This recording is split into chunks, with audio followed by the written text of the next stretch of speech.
hoje o nosso tema é um tema muito bacana, do ponto de vista dele estar sendo muito falado na mídia, né?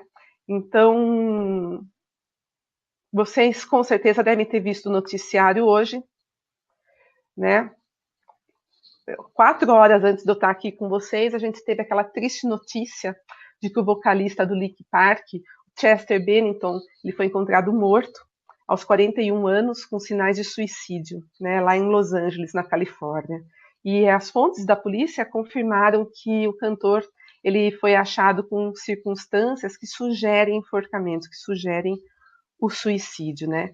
E até tinha uma música que eu gostava, né, que falava sobre suicídio, tudo, e eu falava, poxa vida, tanta gente que eu admiro se suicida, né, acaba com a própria vida, põe um fim na sua jornada aqui, que por que será que isso acontece, né? Desde jovem eu me pergunto sobre isso, né, que meus heróis ou morreram de overdose, ou se suicidaram muitos deles da minha juventude. Então, e hoje a gente teve mais esse caso bem triste, né? E atire a primeira pedra, né? Quem nunca pensou em morrer para escapar de uma sensação de dor ou de impotência extrema, né? Parece comum ao ser humano experimentar pelo menos uma vez na vida um momento de profundo desespero e de grande falta de esperança. Não é assim? É assim? Alguém se identifica com essas palavras? É uma dor tão profunda que parece que o único fim mesmo que a gente pode dar para essa dor é mesmo atentando, né, sobre a própria vida. Então, embora essa aula ela ajude muito a reforçar a capacidade evolutiva de cada pessoa, aula nenhuma substitui em casos de depressão, depressão profunda, crônica, bipolaridade, anorexia, TDAH, alguns exemplos, a busca de uma orientação profissional especializada, a busca de um médico, a busca de uma psicoterapia. Bem, olha, a aula passada eu dei uma lanterninha. Não sei quem estava aqui na aula passada, vocês até podem me responder isso. Quem estava aqui na aula passada? Eu vou colocar para vocês assinalarem. Eu dei uma lanterna para as pessoas que vieram nessa aula. É claro que era uma lanterna virtual, como é esse nosso encontro aqui, né? Que a gente está afastado da presença, mas está muito próximo pela voz, pelos 5 sentidos, né? Que estão aí ao seu redor. Às vezes a gente está mais junto do que pensa. Então, quem está com essa lanterninha, vamos ligar ela agora? Para poder observar um pouco daquilo que se passa dentro da gente, dentro aqui, ó, do que se passa na nossa mente, né? Tem um escritor que é um dos meus escritores favoritos. O nome dele é Albert Camus. E uma vez ele afirmou a seguinte frase: há um só problema verdadeiramente sério, e é estabelecer se vale ou não a pena viver. E eu recordei dessa afirmação quando eu resolvi dar essa aula para vocês. E me veio essa forte sensação mesmo de que existe na nossa atual circunstância, né, na nossa atualidade, um problema muito mais sério do que a sexualidade tão falada por Freud, que é o problema existencial, que é de dar um sentido para a vida. Então, vocês responderam? É a primeira vez que vocês estão aqui? Ou se vocês já assistiram outra aula, assinem, por favor. Né?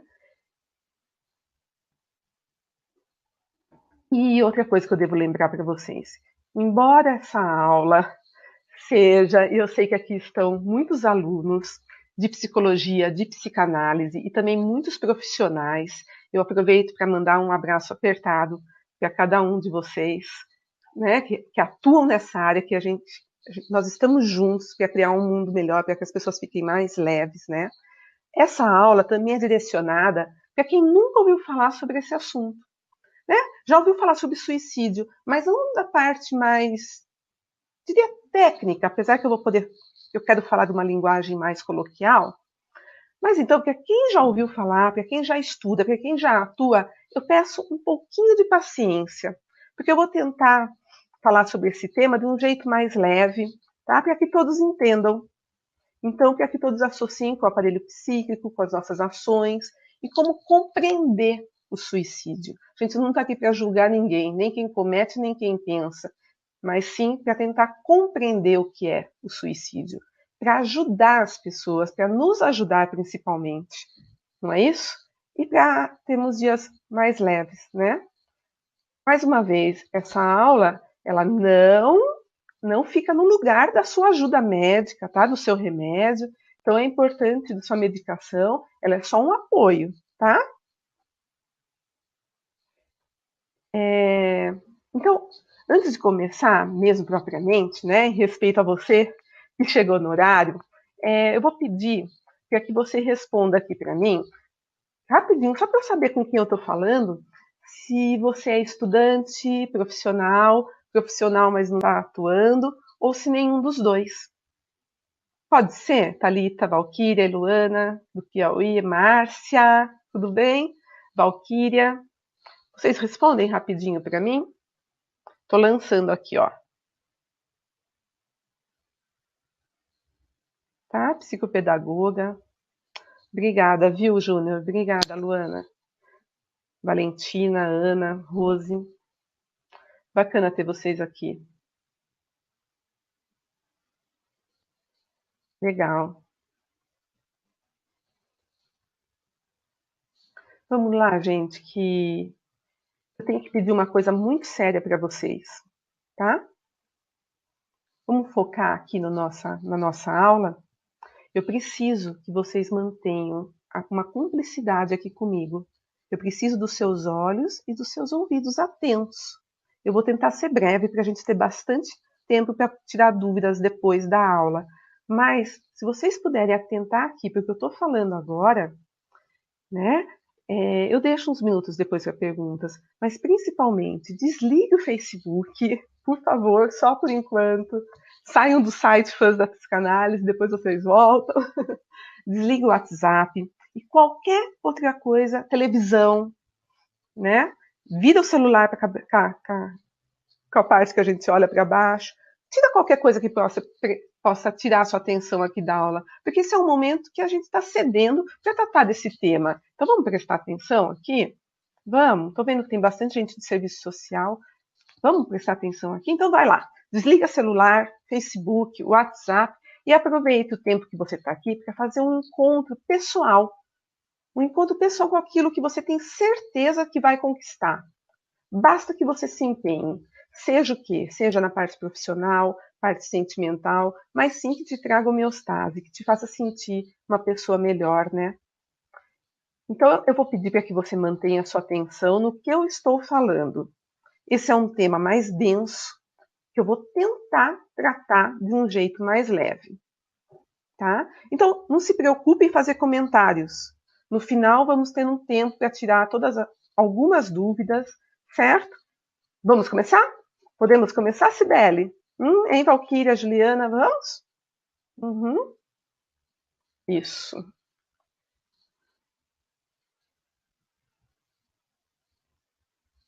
Vamos lá, gente.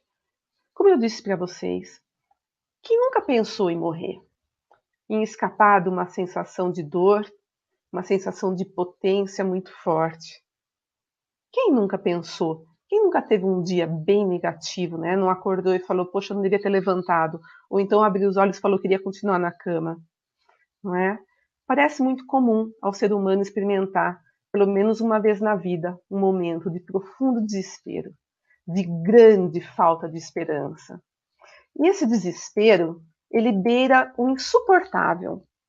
A cada dia, esse sofrimento físico ou emocional vai ficando mais intenso e viver torna-se um fardo pesado e angustiante. A vida perde o sentido. Mas aí, aos poucos, os sentimentos e as ideias vão se reorganizando e você descobre uma saída. Procure apoio e encontre a compreensão. Suas experiências cotidianas passam a fazer sentido novamente e você consegue restabelecer a confiança em si mesmo, né? Aquele desejo autodestrutivo, aquela vontade de resolver todos os problemas num golpe só, se dilui e você segue adiante. Acontece que para muitas pessoas, entretanto, não há essa saída, elas não conseguem visualizar essa saída e encontrar uma alternativa. Por trás do comportamento suicida, há uma combinação de fatores biológicos, emocionais, socioculturais, filosóficos e até religiosos, que embaralhados culminam numa manifestação exacerbada contra si mesmo. Existem pesquisas que dizem que a cada 40 segundos, presta atenção, 40 segundos uma pessoa se suicida. E a cada 3 segundos, uma pessoa atenta sobre sua própria vida. Por conta disso, hoje em dia, o suicídio ele é tratado como um tema de saúde pública. Vocês sabiam que o Brasil ele é o 8º país das Américas em número de suicídios? Só que ainda há muito tabu sobre o suicídio. É um assunto muito complicado de ser falado. Por isso que eu peço tanta cumplicidade para vocês. Eu me lembro até que na época que eu trabalhei com jornalismo, faz algum tempo já, né? Que eu trabalhei em uma redação de jornal diário, época em que eu trabalhava em Jundiaí, no JJ, uma época muito boa da minha vida, a gente não podia noticiar um caso de suicídio. As pessoas ligavam na redação falando, olha, aconteceu, tem um corpo aqui, caiu aqui de um prédio e tal, e a gente não podia falar. Não se fazia cobertura, não se falava. Era ética profissional, né? Pois dizia-se que quando se falava de que alguém cometeu suicídio, outras pessoas elas criavam coragem e também se suicidavam. Então, todas as vezes em que a mídia trata de questões que causam uma grande atenção, a constatação é de que esses casos se duplicam. Para entender melhor o motivo disso acontecer, vocês podem ler sobre a lei de Velpal, é Velpal mesmo, Velpau. Por isso que não se comunica suicídio na mídia desde 1964. Até pouco tempo atrás, tinha 2.000 sites de como se matar. Depois do fenômeno aí desse baleia azul, existem 40.000 sites. O mais visitado, você sabe qual que é? Como se matar sem dor. Percebe? A pessoa ela quer se matar, mas ela não quer que doa. Quem fala que vai se matar, vai se matar. Aquela ideia de que cão que ladra não morde é mito. Isso não é verdadeiro. E provavelmente em uma época de crise econômica, o número de suicídios de pessoas com 30 anos aumenta muito, porque tem que tirar filho da escola, deixa de comprar outras coisas, né, de viajar. E existem vários estudos comprovando a influência da cultura, do ambiente, da religião sobre as taxas de suicídio, seja como facilitadores ou como limitantes. Você pode até argumentar aqui comigo que muita gente se vê em situações de grande desespero ou solidão existencial e mesmo assim não busca um suicídio. O que faz a diferença? Na verdade, não existe uma personalidade suicida. O que existe, sim, é uma vulnerabilidade emocional, que pode ser trabalhada com o apoio de um parente, um psicoterapeuta, um amigo, um médico. Ao contrário do que muita gente pensa, o ato de se suicidar, ele não acontece, na maioria das vezes, como um ato impulsivo. Vou me matar e se mata. Né? Geralmente, as pessoas elas passam por alguns estágios até culminar nesse ato. E por elas se acharem deprimidas, achando que a vida não vale a pena, por terem uma doença física incurável e se acharem desesperançosas. É muito raro um doente de câncer se matar, mas é muito frequente um doente do coração se matar. Entendem?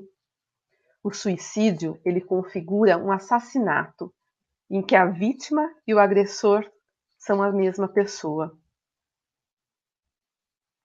É muito complicado afirmar sobre o que leva alguém a tirar a sua própria vida, ou ter uma ideação suicida. Há vários fatores que podem estar envolvidos nisso, seja o meio social, comportamento, genética. E existem também alguns estágios que a pessoa poderá passar até culminar com o suicídio. O primeiro estágio é o da imaginação. O sujeito, ele imagina como seria tirar a sua própria vida. A ideia surge na mente do indivíduo. Depois, ele começa a planejar. Nesse estágio, pode até acontecer algum ensaio realístico ou imaginário, ok? É quando a pessoa começa a colocar em prática um pouco dessa ideia. Compreende? Até o momento que vai para o terceiro estágio, onde ele coloca efetivamente em prática o que ele tinha imaginado, o que ele tinha planejado. Só que isso pode não ser de uma hora para outra. É claro que cada caso é um caso.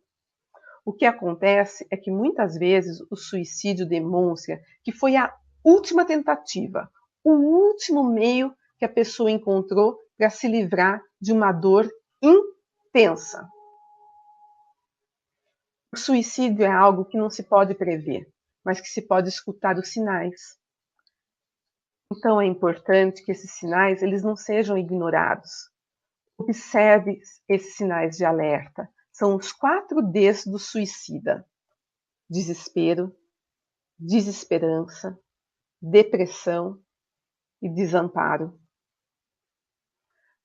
Existem alguns fatores psicológicos também, como perdas recentes, dinâmica familiar conturbada e pessoas com certos traços de personalidade, como impulsividade e agressividade. Também pessoas de condições clínicas incapacitantes. Por exemplo, o menininho ele vai e perde um cachorrinho, né? E fala, e vai lá para a mãe, ele perde o cachorrinho, fica triste, e a mãe ou o pai logo fala para ele, para de falar sobre essa perda desse cachorro, que coisa chata, para de chorar, é só um cachorro, logo isso vai passar, não é? Ou então morre alguém e você está lá super chateado e alguém fala assim, para de chorar, todo mundo vai morrer, você não sabe que todo mundo vai morrer um dia? Essa é a nossa única certeza. Diminuir a dor da angústia da perda pode provocar o suicídio. Quando a gente perde alguém, a gente sente raiva. Então, coloque para fora. É importante, é muito importante vivenciar qualquer que seja a sua situação de dor. Demonstrar raiva, colocar para fora aquilo que se sente. Nada de ficar guardando, seja forte. Sempre falo sobre isso nas minhas aulas ou mesmo nos vídeos. Seja forte, não precisa ser forte. Tem um momento sim de sentir raiva, de sentir dor, de chorar. Chore, né? E se for para ser forte, seja forte por você primeiro. Depois você vai atingir todos ao seu redor. E quando você se sente melhor, todo mundo sente também. Embora as mulheres elas sejam mais propícias a ter pensamentos suicidas, mais do que os homens, as taxas de suicídio masculino são mais elevadas. E os métodos que eles usam são mais definitivos e violentos, como o uso da arma de fogo, o enforcamento. Em média, ocorrem cerca de 3 suicídios masculinos para 1 feminino. A faixa etária é de 15 a 35 anos. E acima de 75 anos. E pessoas em isolamento social, aposentados, desempregados, solteiros e separados. Segundo dados da OMS, da Organização Mundial da Saúde, esses dados indicam que o suicídio geralmente aparece associado a doenças mentais, sendo que a mais comum atualmente é a depressão, responsável por 30% dos casos relatados em todo o mundo. Só que a maioria dos deprimidos não tentará se matar. Somente os mais impulsivos e agressivos eles procuram o suicídio. E existem 3 características próprias daquelas pessoas que estão em risco de suicídio. E uma delas é a ambivalência. O que é isso? A ambivalência é onde a pessoa fica entre o desejo de morrer e a vontade de viver. E a prevalência do desejo da vida é o que permite conseguir primir o suicídio.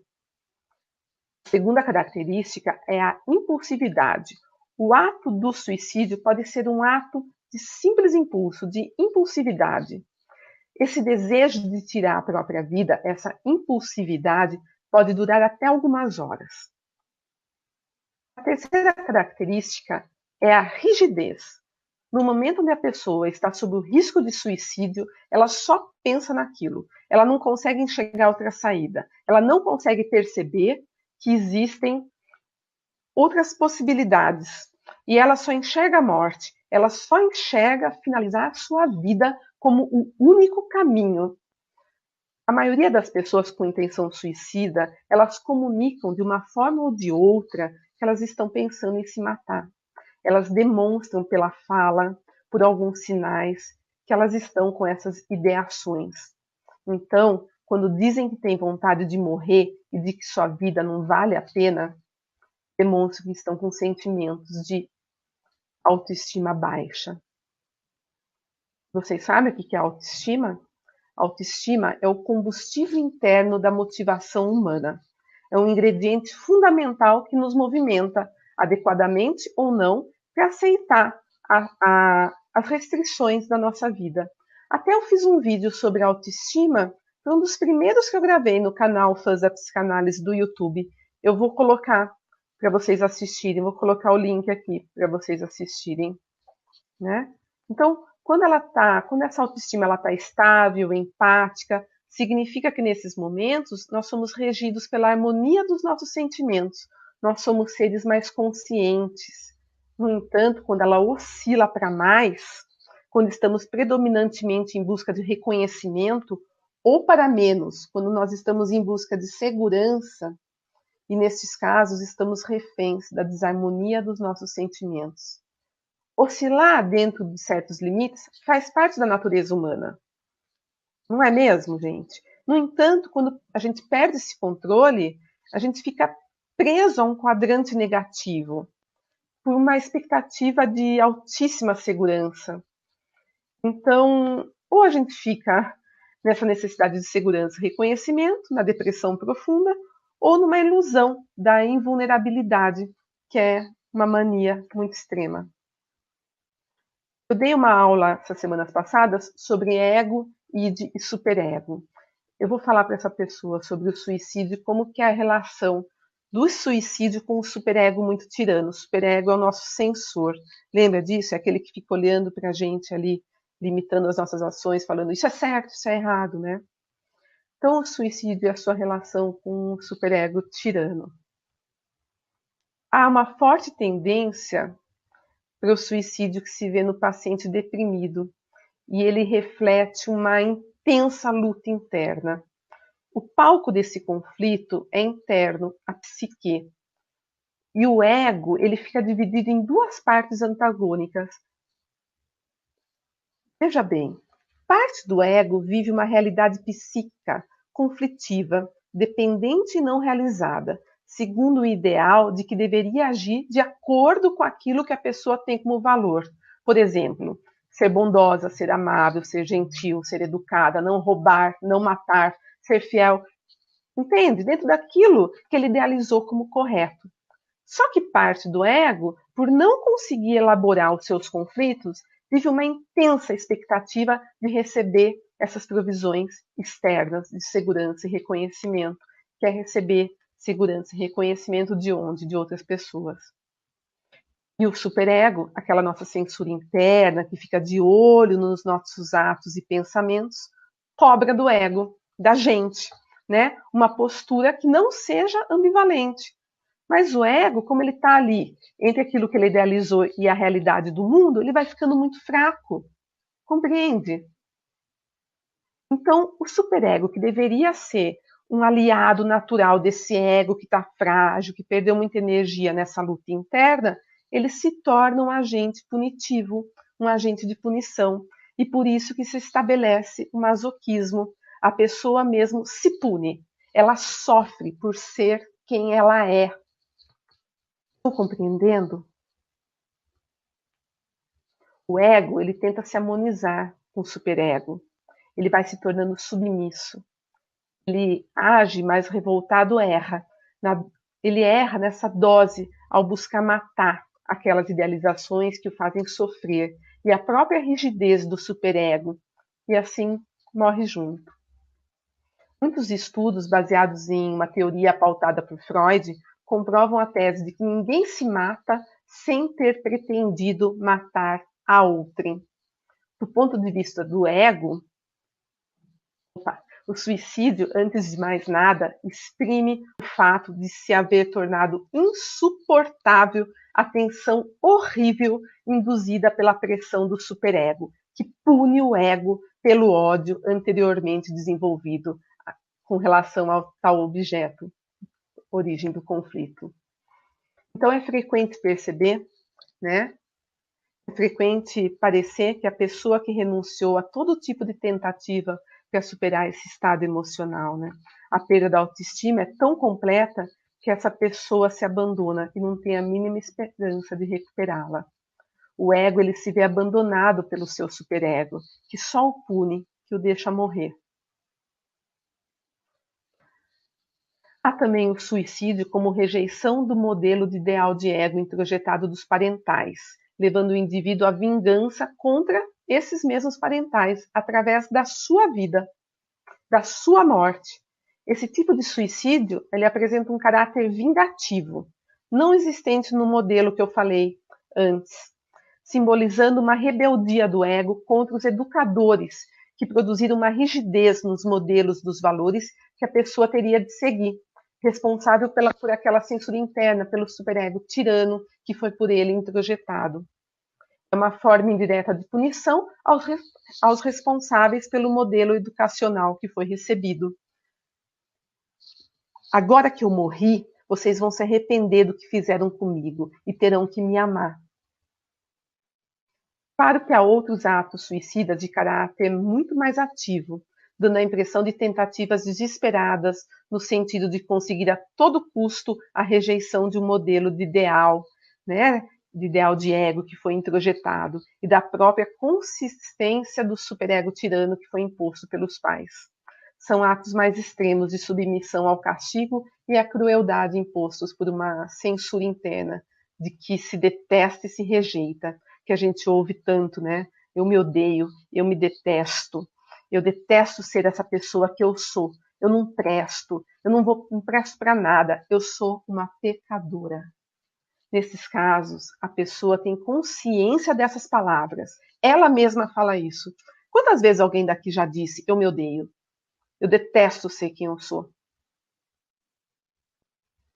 Também constituem os atos mais extremos de rebeldia e punição aos pais.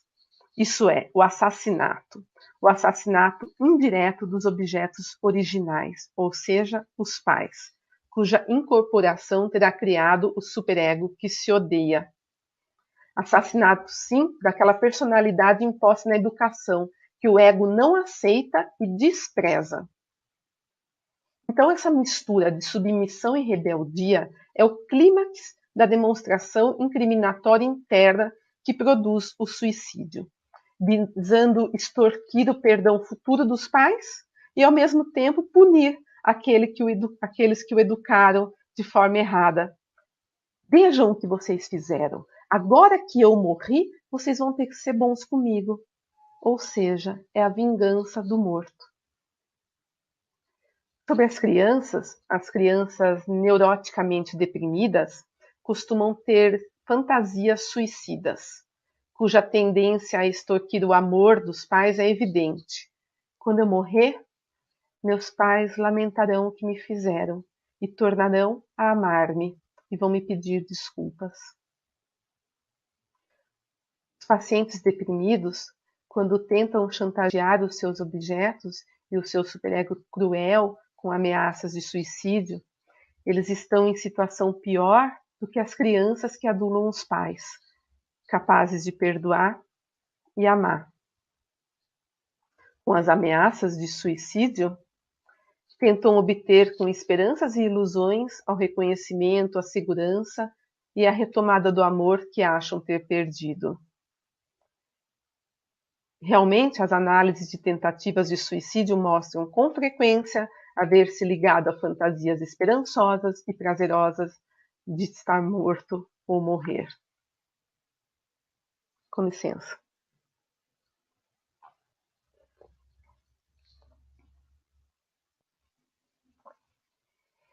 Essas ilusões esperançosas que se ligam à ideia do suicídio na depressão visam sempre obter o perdão e reconciliação, matando aquele sensor punitivo que não deixa você ser quem você realmente quer ser, mas não pode por causa dos valores que seus parentais, ou que a igreja, ou que a sociedade, ou que a escola passou para vocês, né?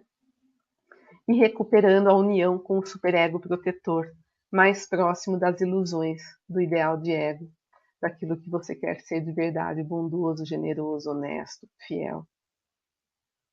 Há um terceiro tipo. Como eu disse, eu já falei de 2 tipos de suicídio, agora eu estou indo para o terceiro, que são suicídios parciais, mais ligados às culpas e fracassos não elaborados, que estão recalcados.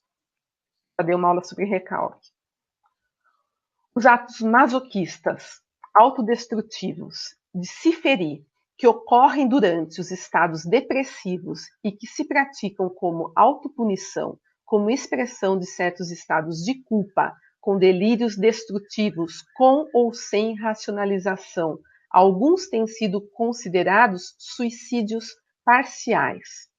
A expressão é de toda correta, na medida em que os mecanismos inconscientes são idênticos aos do suicídio. A pessoa está doente e não toma remédio. Ou então ela mistura o remédio com outras drogas e sabe do risco. Assume empreitadas de alto risco após a perda de algum objeto. A gente chama de objeto coisas materiais e imateriais, amor, perda de um ente querido, ok? Um quarto tipo, suicídios decorrentes dos estados bipolares, PMD, psicose maníaco-depressiva, pela ilusão da invulnerabilidade, por acidente, decorrente da mania de grandeza. Então, em função do estado patológico da mania, o ego ele imagina ter atendido todos os padrões exigidos pelo ideal de ego. Ser bom, ser educado, ser gentil, ser o melhor filho, ser estudioso, eliminando dessa forma a necessidade de existência do superego, da tal da censura, tornando-se onipotente, que é uma característica da mania da grandeza, que a gente pode estudar melhor numa aula, tá? Sobre psicose maníaco-depressiva. Então, a perda da noção da realidade leva o indivíduo ao suicídio, pelo delírio de se sentir um Deus, que é a tal da onipotência, não existindo mais culpa, fazendo o ego sentir-se onipotente. Olha, mania aqui não são hábitos e comportamentos repetitivos, como os da neurose obsessiva, mas sim estados de excitação da autoestima elevada, sentimentos de supervalorização. Contudo, a mania nos estados psicóticos pode gerar o suicídio pela perda da representação meta e do pensamento normal, não desejando o ego suicidar-se, mas expondo ainda o indivíduo a perigos pela onipotência projetada em certo momento. Por exemplo, o sujeito sobe na janela de um prédio e fala assim: eu vou pular, porque Deus vai me amparar. Não sei se vocês já viram isso. Então, gente, há suicídios e suicídios. É por isso que os especialistas costumam avaliar a tentativa de se matar ou o ato propriamente dito a partir de 2 variáveis: a intencionalidade e a letalidade. A primeira diz respeito à consciência e à voluntariedade no planejamento e na preparação do ato suicida. A segunda, ao grau de prejuízo físico que a pessoa se inflige. Existem casos em que o indivíduo demonstra evidente intenção de morrer e alto grau de letalidade ao optar por um método eficiente. Em outras ocorrências, a vontade de morrer é fraca, apesar de voluntária, e o método escolhido é pouco prejudicial. Ou seja, há casos de suicidas propriamente ditos e há casos em que a pessoa só está pedindo socorro, implorando para ser resgatada. É claro que há quem não queira enfaticamente morrer, mas por usar um método mais perigoso, acaba sendo bem-sucedido. E outros ainda, cujo objetivo é mesmo acabar com a própria vida, por desconhecimento da maneira mais efetiva de causar danos graves a si mesmo e acabam sobrevivendo. Aliás, esses, se não receberem tratamento adequado, são candidatos a uma nova tentativa. Então, é um mito achar que pessoas que falam sobre suicídio, que essas pessoas, elas querem chamar atenção e não têm a intenção de se matar. Qualquer pedido de ajuda não deve ser ignorado. É importante dizer também que não me cabe julgar. E por esse motivo, eu não tenho nada a dizer sobre aquele que comete o suicídio, sobre quem tira a sua vida. Nessa aula, eu não tive nem tenho a pretensão de dizer absolutamente nada sobre quem tira a sua vida. O certo é que não devemos nunca motivar uma pessoa a tirar a sua vida. É sempre mais corajoso viver, identificar o que entristece e buscar a superação disso. Observar aquele que está ao redor e ser uma presença amiga para aquele que carece de auxílio. Entretanto, quando acontece algo assim, quando uma pessoa ela realmente comete o suicídio, o melhor é não julgar. Eu não sei o que se passa no coração de uma pessoa. Eu não tenho acesso à consciência dessa pessoa. Eu posso ter dificuldade em compreender a minha consciência. Nem tudo é consciente. Eu sou uma pessoa falha. Acho que é por isso que quanto mais presto atenção em mim, quanto mais honesta eu sou, mais consciente dos meus atos eu estou. Não podemos descansar do autoconhecimento. A gente nunca sabe, a gente não tem ideia do que se passa na mente do outro, do que se passa no coração do outro. No núcleo familiar e comunitário, a melhor prevenção é falar sem temores sobre suicídio e saber identificar os pedidos de socorro das pessoas próximas. E ninguém precisa dar uma solução para os problemas do outro. Deve apenas aprender a ouvir. As pessoas encontram soluções dentro de si quando conversam e refletem seus próprios conflitos e emoções. Luz para o bem.